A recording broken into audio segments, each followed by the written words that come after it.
Hey there, guys. So today I've got a rather interesting video from my end, anyways. But let's just get it started. There's some things that people would like to talk about in their life, the good things. And there's always, of course, the bad things that a lot of people don't like to mention. We keep them hidden and unspoken about because it feels uncomfortable, so we don't like to deal with the emotions. So right now, literally, as I'm thinking about what I want to talk about, and it's literally about relationships and my sort of experience in the last few months. So I've brought it up, I've just thought about it, and I just feel disgusting in my chest. Like, I don't know what it is. It's like, it's bringing up the old feelings and it's making me feel vulnerable the more I actually talk about it or mention it to anyone else other than myself, keeping it in my head. But I'll get it off my chest regardless. So it's a beautiful Thursday and the weather hit the high this whole year. Like it's reached 30 degrees.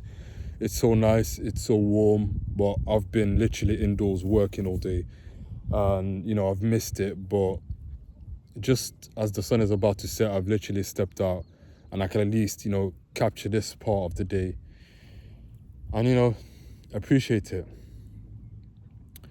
So anyways, I've been talking to a girl the last few months and, I thought this girl was separate to the other girls. She's giving me that sort of view and hint that,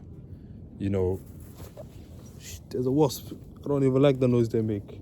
It's not even about the wasp stings, but I don't like the little noise they make when they're near your ear. I've got wasp PTSD, by the way.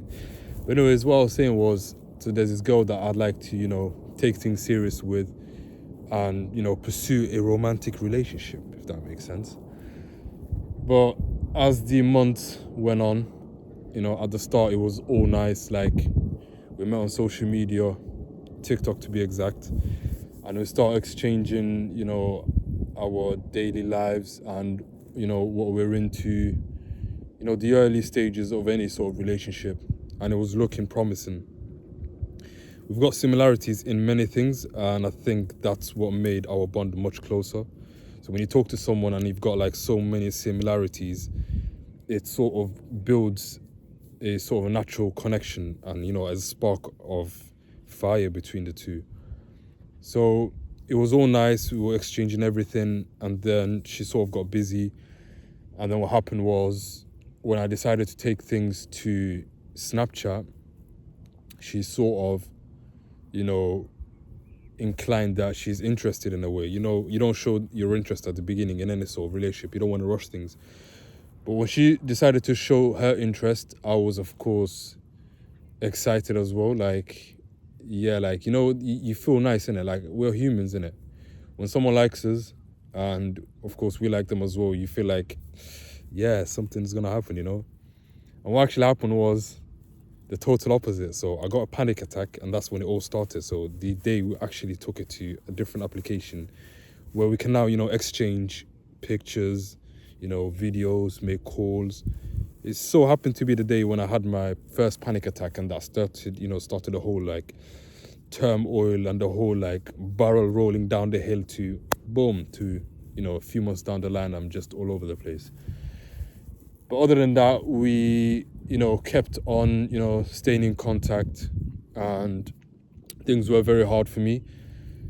And, I was surprised that she was still there after a month or two. She went away, she had her little exams and, doing her day-to-day things that sometimes you do get busy from social media. You have to step back and stuff. I understand. And I was busy with my stuff anyways, my little ordeal. And then fast forward January, February. So the time we started was around, I'd say October-ish, September, October-ish.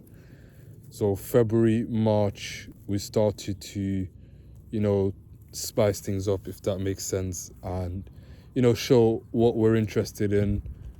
And, I was sharing pictures with her, throughout the whole time when I, came back to feeling myself a bit more, and that's around March. Yeah, March, I'd say. I was being more open with her, like sharing my pictures, trying to give her a call here and there. But then, where it's meant to be sort of a tennis back and forth from both parties, I felt like I was putting in, most of the work. And at the time, I didn't feel like there was, something wrong with it. I feel like, don't pressure her. She is, of course, a girl, so I don't want to feel like, those typical guys that are like, send me your picture, get on this call with me, this is that. So I just want to give her own space, respect her. And I think she might have taken my respect for stupidity. I don't know, really. Because she sent me one picture. And I know how crazy that sounds. She sent me one picture. And, because of the things and the way they are on TikTok where we met, there's a culture where people, expose each other and things like that. So she's got that in mind. And she's actually told me, like, she don't trust people on TikTok and stuff like that. I get it 100%. So that made me, think twice. Like, I've never pursued anyone from TikTok. So I don't know why I ran with it. It's one of those things where, like, I am getting old, so I think I'm starting to consider different venues where it's possible to get to know people. Anyways, she sent me one picture, and I wanted to see more, so we just kept going. It was Ramadan at the time, so I was just taking it easy with myself and this whole, relationship that we're trying to build. But anyways, fast forward 2 more months. Around May, I took another break and I decided to work on myself. And that's the time when I joined YouTube and, got to know me. So this was my little, the last break I took from the relationship or TikTok or whatnot to try to, get myself from that 80% mark to 100% mark. Still a lot more to go, but, I took that time that I actually needed and it has paid off and I'm proud of it, alhamdulillah. So I returned last night. So I made my return to TikTok and I decided to got advice from one of my friends, like, if you're going to do something, just go ahead and do it. Because at the end of the day, you've got that in mind. And my sort of point of view is like, I want to do it, but the reason why I'm slowing things down at the same time as wanting to do it is because, the anticipatory anxiety and the anxiety, of, am I going to mess up? So that all of that is still under the umbrella of anxiety and rejection. So I was trying to stay away from being rejected and being, having it all slap on my face, like, you've now messed up, what now? But then came a realization last night, like, why am I avoiding it, If it's meant to happen, it will happen. Sorry, there's just a spider around the camera side. So if it's meant to happen, like the rejection, then it'll happen. And I'm not gonna make someone like me, If you're gonna like me, you like me. You get what I mean? So it's either now or never, Let her reject me, let her like me. Whatever happens is bound to happen. Of course, I will get better and inshallah, things will be much easier than they are right now. But if I don't, make that move now, then I'm only going to postpone the rejection that's meant to come regardless. Or I'm actually, postponing something, something that's destined for me. So I made my mind up last night and we spoke a bit and it was actually very nice. Like, the convo was going more smooth.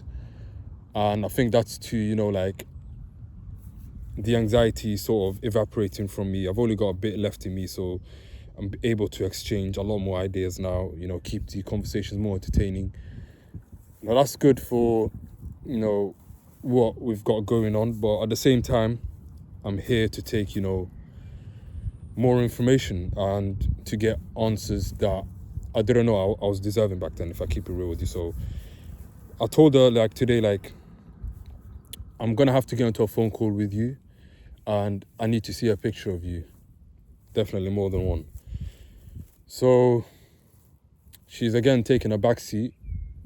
I'm busy, let's do it tonight, things like that. So I see an excuse already. So it's giving me, sort of a red flag that I was sort of blind to before, but now I'm taking it more, more for it than, just being so, relaxed and calm about it. So the way I'm going about it is different now. And tonight is the night that I'll actually find out, like, will she show herself And, lately, there is a trend of people, sending you pictures of the person they're not and, basically catfishing. And that's definitely something I've got in mind. So there is a possibility that, of course, it could be the case, but I'm not going to guess. And, I'm going to let her actually work for it. Like, now I've actually started to consider different things here. So she's going to have to work to keep the relationship going, if that makes sense. I've put everything on the line, even at times when it was so difficult for me. So I feel like I've been played and I didn't see it at the time, but I still see it as a blessing. Like, I've learned a lot from it. You know what they say? A fool is someone, that does something on and on again and expects a different result. So this is, a relationship that I can actually put that to test and I could confirm that it's real.